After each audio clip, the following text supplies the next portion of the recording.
After the crash, the billionaire played dead until the janitor's words broke her open. The crash happened at 11:47 p.m. on a Tuesday in November, on a stretch of wet highway outside the city where the streetlights had been flickering for weeks without anyone filing a repair order. Diane Holloway did not see the other vehicle coming. One moment she was reading a contract summary on her phone while her driver navigated the rain. The next, there was a sound like the world folding in half, and then nothing. She woke before the doctors knew she was awake. It did not happen gradually. The way people described regaining consciousness in movies, a slow brightening, a gentle return. It happened the way a person surfaces from being held underwater. Sudden, violent, desperate. Her eyes did not open. Her body did not move. But her mind arrived all at once, sharp and terrified, into a room that smelled of antiseptic and recycled air. The light pressed against her closed eyelids in a flat, white sheet. An IV line pulled at the crook of her left arm. Something was taped across her mouth. Oxygen, she realized. A cannula, and her chest rose and fell in a rhythm that felt borrowed, not her own. She tried to lift her right hand. Nothing happened. She tried her left. A tremor, barely a tremor, and then stillness. She was trapped inside herself. For approximately 40 seconds, Diane Holloway experienced something she had not felt since she was 14 years old, standing outside a two-room apartment with her father's broken furniture stacked on the sidewalk. Pure, unmediated helplessness. Then she heard her brother's voice, and helplessness became something harder. Garrett Holloway spoke in the careful, modulated tone he used in board meetings when he wanted to sound reasonable, while meaning something else entirely. The neurologist says, there's no way to predict the timeline. Could be days, could be longer. And the power of attorney? That was Phil Neeson, the company's senior counsel. Diane had hired him 11 years ago because he never asked questions he did not already know the answer to. Valid as of this morning. A pause. The sound of fabric shifting. Someone sitting down. Someone crossing their legs. The emergency voting provisions activate after 72 hours of documented incapacitation. We're already past 40. A nurse came in. Diane heard the soft squeak of shoes, the efficient sounds of someone checking monitors and adjusting tubing. For a moment, the conversation stopped. Garrett asked the nurse a question about Diane's pain management, his voice warm with brotherly concern. The nurse answered in brief, professional sentences and left. The door clicked shut. The Callaway Heights file, Phil said. His voice was different now, lower. The performance was over. That's the priority. Garrett's chair scraped slightly against the floor. He was standing up, moving closer. Diane felt the air near her face change, the faint warmth of another person leaning in. If the audit goes forward with her awake and asking questions, we have a problem. With her like this, we have time. How much time do we need? Enough to move the records and get the asset transfer signed before anyone on the board starts asking why I'm acting without a shareholder vote. A long silence. The accident, Phil said carefully, was fortunate timing. Garrett did not answer immediately. When he spoke, his voice carried something that might have been discomfort, or might have been calculation. It solved more problems than I expected. Diane lay perfectly still.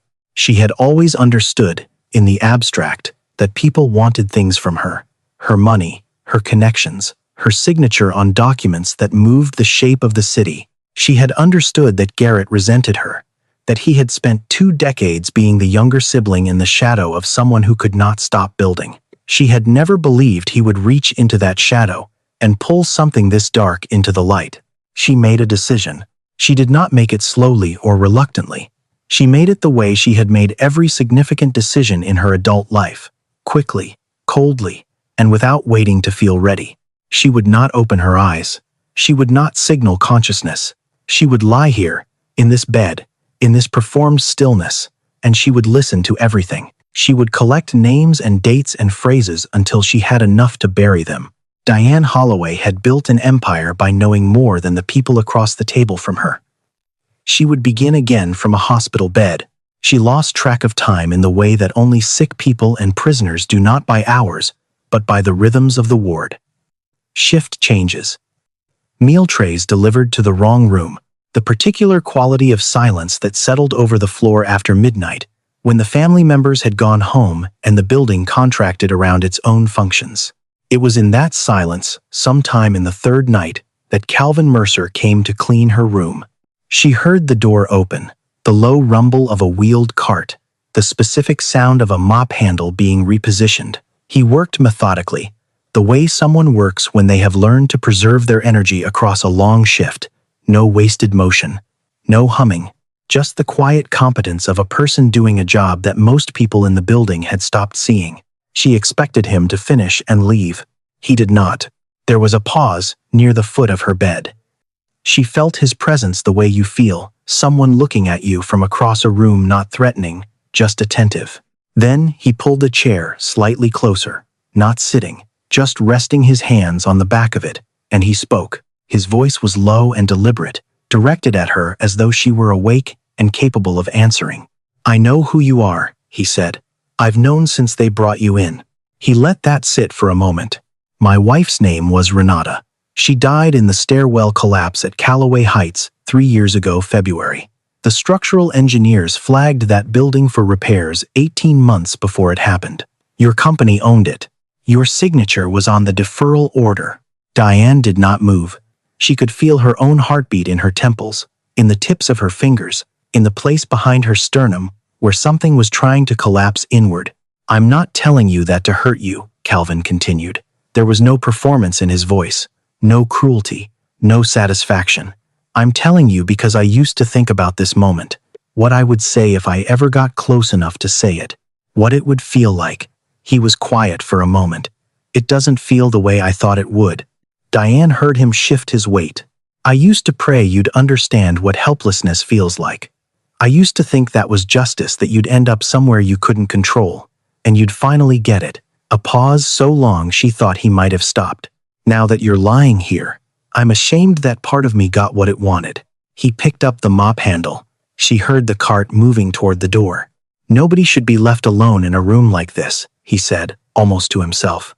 "Not even someone who made terrible choices." The door opened and closed.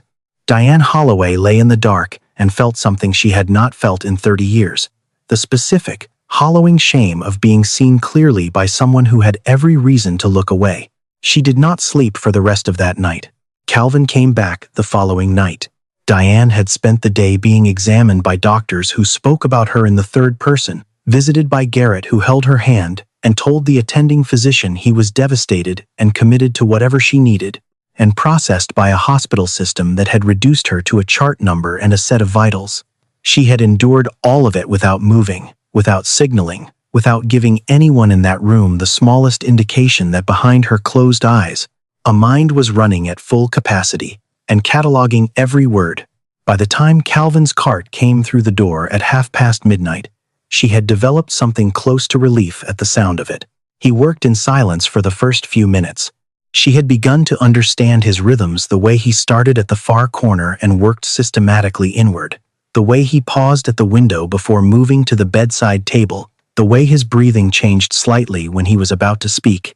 "My daughter asked about you today," he said, wiping down the monitor stand with a slow, circular motion. "I didn't tell her your name. I just said there was a woman on my floor who was having a hard time." He moved the chair back slightly to reach the floor underneath it. "Simone said I should ask if you needed anything. She's 9. She still thinks asking is something people do for each other." He said it without bitterness, but Diane heard the weight underneath, the exhaustion of a man who had watched the world repeatedly demonstrate otherwise and had chosen, somehow, not to let that demonstration be the final word. "She sounds like her mother," he added, quietly. Renata was like that, always asking, always paying attention to the person in the room who looked most alone. He was quiet for a moment. "I don't know why I keep talking to you. You can't hear me. Or maybe you can. I don't know how it works. My grandmother used to say, people in hospitals always know more than we think they do. That the body goes quiet, but the person's still listening." The days accumulated. Garrett visited every morning with Phil Neeson in tow, and Diane cataloged their conversations the way she used to catalog competitor strategies, without emotion, without reaction, storing everything for later use. She learned that Garrett had already contacted 3 board members. She learned that Phil had drafted documents transferring operational authority pending a neurological assessment. She learned that Dr. Aldridge, whose name she had not previously known, had been consulting on her case without her primary physician's knowledge. She also learned, in the way you learn things when you have nothing to do but think, how much she had not been paying attention to before. She had built Callaway Heights in 2014. She remembered the project. She remembered the numbers, the investor meeting, the ribbon-cutting photographs. She did not remember the engineer's report. She had not personally reviewed it. That level of operational detail had passed through the company's project management office and landed on her desk as a cost summary with a recommended action and a signature line. She had signed it. She had signed it in the same motion she used to sign 100 other documents in a given week, not carelessly, exactly, but without the weight the moment deserved, a cost deferral, a maintenance delay, a number in a column. Renata Mercer had been 37 years old. She had been walking down the stairwell of that building because the elevator had been out of service for 11 days, a separate maintenance issue, also deferred, also a number in a column when the landing gave way. Diane had known the broad facts of the incident. Her legal team had settled with the family before it reached litigation. She had approved the settlement figure the same way she approved the deferral efficiently, at a distance, by the numbers. She had never once thought about who was on the other side of the signature line. The memory arrived without warning on the fourth night, the way certain memories do not summoned but surfacing, as though the stillness of the hospital room had given it permission. She was 14 years old. It was December, a hard, cold December in a city that had not been kind to her father that year or the year before. They were standing outside a building on a street she still remembered the name of Fletcher Avenue, the middle of a block that smelled of exhaust and restaurant grease, and her father was carrying a box of kitchen things because the movers had said 2 trips minimum and he was trying to do it in one. The new apartment was on the 3rd floor. It was smaller than her bedroom had been in the house before the house was gone. Her father had cried once that year, in the car, when he thought she was asleep, and the sound of it had done something to Diane that she had spent the next 3 decades building walls against. She had stood on Fletcher Avenue in the cold and told herself she would never be in this position again. She would never be the person standing on the sidewalk with everything she owned in a cardboard box. She would never need anyone badly enough that their betrayal could take everything. The promise had worked. She had kept it. She had built the kind of life where no one could take anything because she had made sure there was always more property, more leverage, more control, more distance between herself and the girl on Fletcher Avenue. She understood now, lying in this hospital bed at 48 years old, unable to move her own hand, that the promise had not only protected her, it had also prevented her from being the kind of person who looked at an engineer's report and thought, "There is a woman in this building who will be walking down these stairs." Her fear of helplessness had turned her into someone who made others helpless. The realization did not arrive with dramatic force. It arrived quietly, the way guilt arrives in the middle of the night, not as accusation, but as a door opening onto something you have been avoiding for a very long time. On the 5th night, Calvin could not find childcare and brought Simone to the hospital. The girl sat in the hallway outside while her father worked.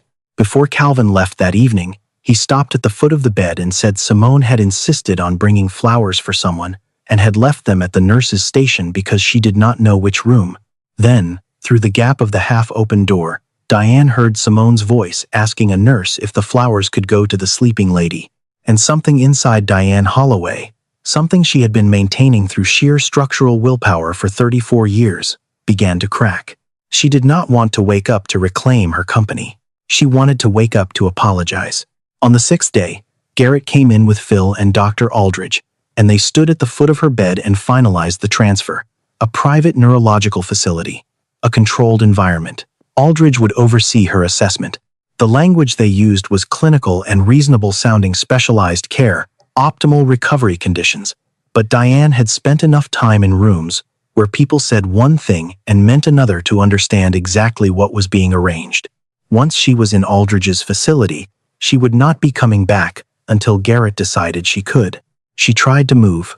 Her fingers contracted, she felt it. A genuine fist beginning to form, but it lasted less than a second before the effort collapsed. Garrett was looking at his phone. Phil was reviewing a document. Neither of them noticed. Garrett leaned down close to her, close enough that she could smell his cologne, the same brand he had worn since college. She had given him the first bottle. She remembered that, and he said, very quietly, near her ear, "Even if you do wake up, no one's going to take the word of a medicated woman with a head injury over 2 witnesses and a treating physician. So rest, Diane. You've been in control long enough." He straightened. He spoke to Aldridge about the transfer logistics. They agreed on the following morning and left. In the silence after the door closed, Diane lay still and felt the cold spread from the center of her chest outward, the way it does when a person finally understands the full shape of what is happening to them. She had no move left. The body that had carried her through 48 years of discipline and ambition had become the instrument of her defeat. And Garrett, her brother, the boy she had taught to read a balance sheet, the person she had assumed would always be, in some final accounting, on her side, had leaned down close and told her to rest.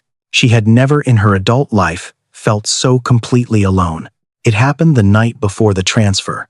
Diane had heard the accusation building over the course of the day in the way she had learned to hear things in fragments, in the spaces between official conversations, in the particular shift of tone that indicated someone was constructing a narrative rather than reporting one. A bracelet, gold, belonging to the patient in room 417, missing since Tuesday. A cleaning staff member had been observed in the room on multiple occasions outside of his assigned schedule. By 9 in the evening, security had been called. She could not see the hallway from her bed, but she could hear it. The voices were low and bureaucratic at first. The voice of a security officer reading from a protocol, the voice of a floor supervisor explaining procedure, and then Calvin's voice, steady and measured, asking what specifically he was being accused of taking. Nobody answered that question directly. That was how it worked. She knew the accusation structured so that denying it required you to perform guilt just by engaging with it. She heard Calvin say he would like to speak to the charge nurse. She heard the security officer say that would not be necessary right now. She heard, after a pause, the sound of a small voice. Simone had been in the waiting area at the end of the hall. Now she was standing in the hallway, outside Diane's room, and Diane could hear her breathing change as she understood what was happening to her father. "Daddy," she said. "It's all right," Calvin said, immediately. The steadiness in his voice did not waver, not even by a fraction, not even for a second. "Come here." The sound of footsteps, the sound of a child being gathered in. Diane heard Calvin crouch down. She could tell by the change in the acoustic quality of his voice, the drop in elevation. He said, quietly, meant for Simone, but audible through the half-open door, "Look at me. Are you looking?" Simone said yes. "They're saying, I took something. I didn't. That's the whole truth of it, and the truth doesn't change because somebody says otherwise." He paused. "Don't let their lie become your anger. You understand? Truth walks slower than shame, but it still arrives." "What do we do while we wait?" Simone asked. A silence, short and full. "We go home," Calvin said. "We eat something. You finish your chapter. We let the truth do its own walking." The security officer said they would need Calvin to remain in the building to complete a report. Calvin said, calmly, that he understood. He told Simone to sit back down in the waiting area, that it would only be a little longer, that he was not going anywhere. His voice carried the particular quality of a person who has had to be a reliable object in a child's world for so long, that reliability has become structural, not performed, not effortful, simply load-bearing. Diane lay in her room and felt the last defense give way. She had spent 34 years building a life structured around the principle that strength meant not needing anything from anyone. She had mistaken that for dignity. She had mistaken the absence of vulnerability for the presence of character. Calvin Mercer had just been publicly accused of theft in front of his daughter by people working on behalf of a woman whose decisions had killed his wife. In a building he had been working in all night for wages that would not have covered the catering budget of Diane's last investor dinner. And he had crouched down and looked his daughter in the eyes and told her the truth was worth waiting for. She had spent her entire adult life afraid of being the person standing on the sidewalk. She had never once considered that the more dangerous thing was to be the person who put someone else there. She pressed her awareness into her right hand. She began to prepare. She spent what remained of that night doing the only thing she had left, gathering herself. The ward quieted by 2 in the morning. The monitors beeped their steady, indifferent rhythms. Somewhere down the hall, a television played at low volume a late-night program, laughter canned and cheerful, and completely disconnected from anything happening in this building. Diane lay still and took inventory of her body the way a general takes inventory of a depleted army. Honestly, without sentiment, looking only at what remained. Her right hand could generate a controlled squeeze if she concentrated. Her left index finger could tap once, maybe twice before the signal broke down. Her eyes could open. She had tested this in the small hours of the third night, a single second of light before she pulled them shut again, but the effort left her temples throbbing for an hour afterward. She had one move. She thought about Garrett's face as a child 8 years old, following her around their father's hardware store on Saturday mornings, asking her to explain things she only half understood herself. She thought about the version of him she had turned him into, or allowed him to become, by building something so large that everyone around her had been left in shadow. She did not excuse him. What he had done was its own choice, made by a grown man who had known exactly what he was choosing. But she understood, now, how the people around her had learned to see her as a resource to be managed, a force to be navigated, never quite a person because she had modeled that way of seeing first. She thought about Renata Mercer, about a woman she had never met, never thought about, whose name had appeared in a legal settlement file and been processed and filed and forgotten. She thought about a stairwell, about 18 months of warnings sitting in a project management inbox, about the specific cruelty of dying in a building that someone had decided was not worth the cost of fixing. She thought about Calvin, who had come into this room night after night and spoken to her with more basic human decency than most of the people who had known her name for decades. She thought about what it meant that he had done that, and what it cost him to keep doing it, and how entirely she had misunderstood, for most of her life, what strength actually looked like. She began, very carefully, to gather whatever she had left. Garrett arrived at 8:15 in the morning, with Phil Neeson and a transport coordinator from Aldridge's facility, a young woman in a gray blazer, carrying a clipboard, speaking with the brisk efficiency of someone accustomed to moving patients who did not have a say in where they were going. Phil reviewed paperwork with the floor administrator at the nurses' station. The transport coordinator spoke with Diane's attending physician, Dr. Yusuf Chen, who was visibly uncomfortable with the transfer, but had not been given a clinical basis to object to it. Garrett stood at the window in Diane's room and looked out at the parking structure with his hands in his pockets. Nurse Patricia Okafor was at the station. Diane had learned her name 3 days ago from a conversation near the door. Patricia, charge nurse, 12 years on this floor, with the particular alertness of someone who had watched enough family members behave badly around incapacitated patients to have developed a finely calibrated sense of when something was wrong. Patricia had been watching Garrett for days. Diane had heard it in the way Patricia's voice changed when she addressed him polite, careful, the register of a professional who has noted something and is waiting to understand it better. Garrett moved away from the window. He spoke to the transport coordinator. He checked his watch. Diane Holloway gathered everything she had into her right hand and pushed. The plastic cup hit the floor. It was not dramatic. It bounced once, rolled 2 feet, and came to rest against the baseboard. The sound it made was small, a light, hollow knock against linoleum, barely audible over the ambient noise of the ward. But Patricia Okafor heard it. She came through the door in 4 seconds, Garrett said, not turning around immediately. It's just a reflex. The neurologist mentioned involuntary motor responses, and then he turned, and he saw that Diane's eyes were open.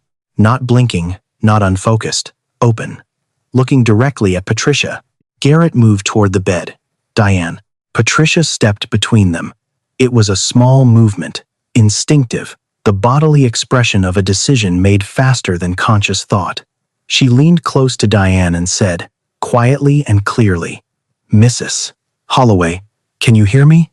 Diane held Patricia's gaze and said, with every fragment of muscle control she had left in her throat, the one word she had been saving, "Record." Patricia understood immediately, not everything, but enough.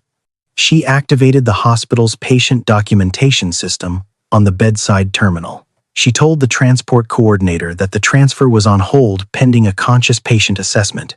Dr. Chen, still at the nurse's station, came in immediately, conducted a rapid responsiveness check, and formally documented Diane as conscious and responsive, making the transfer order void under hospital protocol. Garrett attempted to intervene. Dr. Chen told him, with professional finality, that the patient's status had changed and the conversation was over. Patricia told Garrett, with the particular professional firmness that admits no argument, that she needed him to step outside. Garrett stood at the foot of the bed and said Diane's name twice, with warmth, with the performance of a concerned sibling, and Diane kept her eyes on Patricia and did not look at him. "I need to call someone," Patricia said to Diane. "Is there someone you want here?" Diane could not manage a name, but she could manage a direction. She moved her eyes toward the door slowly, deliberately, twice. Patricia stepped into the hallway. Diane heard her speak to someone at the security desk. Heard the words, "The custodial worker from last night, Calvin Mercer. I believe he's still in the building finishing his shift," and then footsteps moving away down the hall. Garrett came to the side of the bed. He looked down at her without the warmth now. The performance was gone. What was underneath it was not rage, it was something colder, more considered, the face of someone recalculating. "You've been awake," he said. It was not a question. Diane looked at him without expression. He leaned down, one hand on the bed rail, and for a moment, she thought he would say something that would tell her who he had become, the full version of it, the thing underneath the brother she remembered. Instead, he straightened up and walked to the window again, and she understood that he was not going to do anything dramatic, because dramatic was not how Garrett operated. Garrett operated by patience, by process, by waiting for the structure to work in his favor. He believed the structure still might. He was wrong. Calvin came into the room, still wearing his work badge and carrying the jacket he had pulled on to leave the building. He stopped in the doorway when he saw Diane's open eyes, and for a long moment neither of them moved. She had imagined this moment in the long hours of the previous nights. She had constructed speeches, explanations, strategic communications. She had drafted, in the privacy of her own paralyzed mind, several versions of what she might say if she could speak. What happened instead was simpler than any of it. Calvin walked to the side of the bed. He looked at her not with forgiveness, not with accusation, not with the careful neutrality of a man managing his own emotions. He looked at her the way you look at someone when you have said the true thing out loud and are now finding out whether it landed. Diane held his gaze. Her eyes were filling. She had not cried in this room, had not permitted herself to, had treated her emotions as operational liabilities for the entire duration of her confinement, and she could not stop it now. She did not look away. The room was very quiet. The monitors beeped. Somewhere in the hallway a door opened and closed. The whole ordinary machinery of the ward continued, without adjustment, indifferent to the fact that two people were standing in a small room, with the full weight of 3 years and a collapsed stairwell and a dead woman and a little girl who still asked about her mother, all of it present, all of it real, none of it resolvable by anything said in the next 5 minutes. Calvin placed his hand on the bed rail. Not on her hand, on the rail. A boundary maintained, a distance acknowledged. He nodded once. It was not forgiveness. It was not absolution. It was the recognition of two people who had been on opposite sides of a terrible thing, finally occupying the same room without pretending the terrible thing had not happened. It was, Diane would think later, more than she had any right to receive. Together, Calvin, Patricia, and Diane, communicating through eye movements, blinks, and hand pressure, identified Garrett, Phil Neeson, Dr. Aldridge, and the location of the sealed Callaway Heights records. By the time Garrett's attorney arrived at the hospital, 2 detectives from the Financial Crimes Unit were already in the administrator's office. The recovery took 4 months. Diane did not rush it. This was, for her, genuinely unprecedented. She had never before allowed a process to move at its own pace when she had the option to accelerate it. But she found, in those 4 months, that her body had developed opinions she was no longer able to simply override, and that there was something almost clarifying about having no choice but to proceed slowly. Garrett's arraignment was covered by 3 local news stations and picked up by 2 national outlets. Diane watched the footage once and did not watch it again. She felt no satisfaction. She had expected to feel satisfaction and found instead something closer to grief, which surprised her, and then did not surprise her, because Garrett had been her brother for 48 years before he had been her adversary for 1 week, and those 48 years had been real, even when they had also been complicated. Phil Neeson negotiated a cooperation agreement. The information he provided accelerated the timeline on the housing investigation considerably. Dr. Aldridge surrendered his license in lieu of a formal board hearing. The false theft accusation against Calvin was formally withdrawn and documented as fabricated, with a written record entered into the hospital's security files. The floor supervisor who had initiated it, acting on instructions from Phil Neeson, resigned before the internal review was complete. Calvin did not pursue additional legal action. When Diane's attorney asked if he wanted to, Calvin said he had what he needed, the record corrected, his name clear, his daughter's understanding of the event accurate. He said he was not interested in outcomes that required him to keep returning to the worst year of his life. Diane wrote that down in the small notebook she had begun keeping during her recovery. Not interested in outcomes that require returning to the worst year. She returned to it on the days when the old reflexes reasserted themselves, when she caught herself calculating leverage instead of considering impact, when she felt the familiar pull of control tightening in her chest like a fist. She testified before the State Housing Authority in March, seated, her voice still slightly uneven but her memory precise. She did not present herself as a victim of her brother's ambition. She presented herself, accurately, as a person whose own practices had created the conditions that made Callaway Heights possible, and Callaway Heights was not, the investigators confirmed, an isolated case. 3 other properties in her company's portfolio had documented safety deferrals dating back more than 5 years. The families affected numbered in the dozens. She stepped down as CEO. She opened the sealed records. She established an independent tenant safety board with genuine legal authority, not advisory, not symbolic, but binding, with the power to halt construction and compel disclosure. The housing records, when fully unsealed and reviewed by independent investigators, documented safety deferrals affecting 22 properties over a 9-year period. 11 families had experienced significant property damage attributable to deferred maintenance. 4 had experienced injuries. 1 family had experienced a fatality. Renata Mercer was the one. The compensation process was administered by an independent trustee with no affiliation to Diane's company. Diane did not insert herself into it, did not attach her name to the payments, did not hold a press conference about the fund's establishment. Her attorney advised that visibility would be strategically useful. Diane said she was not interested in visibility. She was interested in the money reaching the people it was owed to, quickly and without conditions. She asked Calvin to serve on the tenant safety board. He was in the hallway outside her attorney's office when she made the request in person, the first time they had spoken face-to-face since the hospital. She had prepared for the conversation carefully. She had anticipated his objections, identified the points of leverage. Calvin let her finish. Then he said, "I won't be used to clean your conscience. I mean that respectfully, and I mean it completely." Diane said, "I know. I'm asking you, because the board needs someone whose first instinct, when he enters a room, is to ask whether the person in it is being treated with basic dignity. I've met one person in the last year who does that automatically. It's you."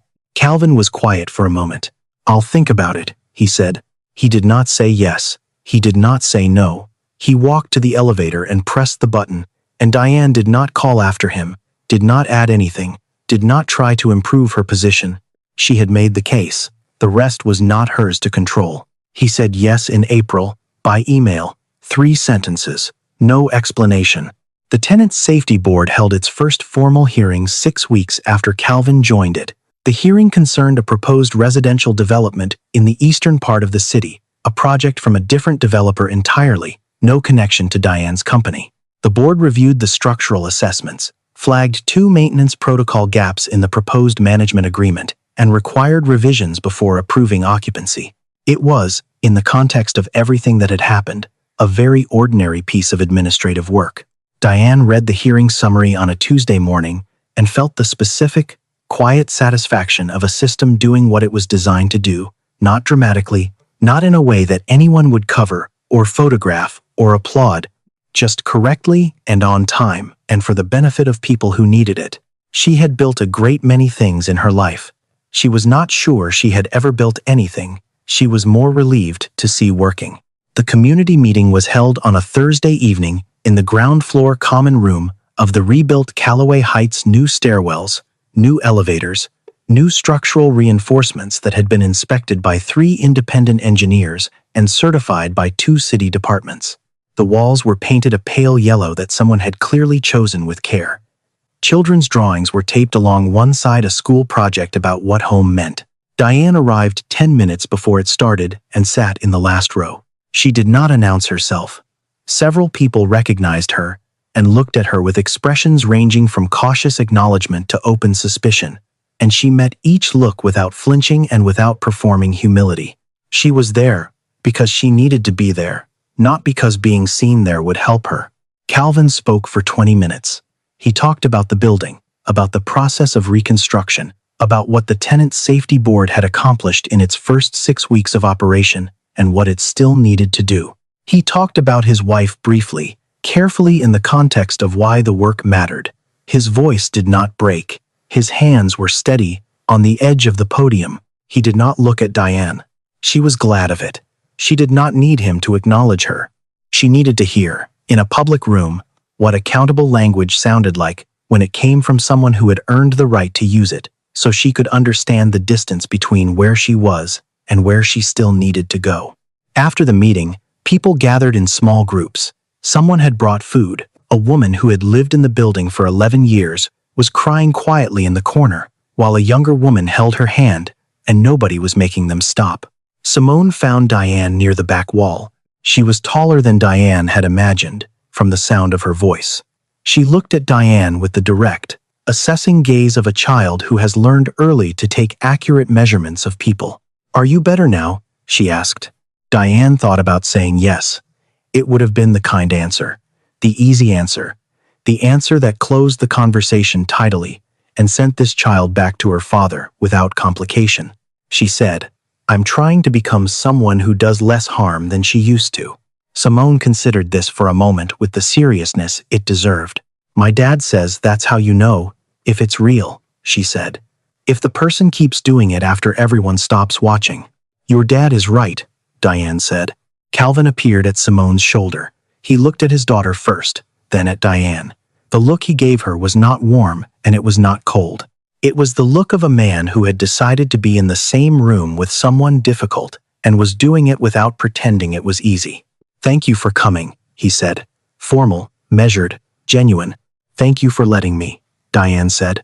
Simone tugged Calvin's sleeve and asked if they could have some of the food before it was gone, and Calvin said yes, and they moved toward the table, and Diane watched them go. She stayed until the room had mostly emptied. She helped stack chairs because someone asked if anyone could help stack chairs, and she was standing right there. She drove herself home in a car she was only recently licensed to drive again after the accident, taking the long route without really intending to, passing through parts of the city she did not usually pass, through older neighborhoods, buildings she recognized from her company's files, lives stacked behind windows she had always looked at as square footage. She did not make any promises to herself on that drive. She had learned what her promises were worth and what they cost. She only drove and looked and kept going.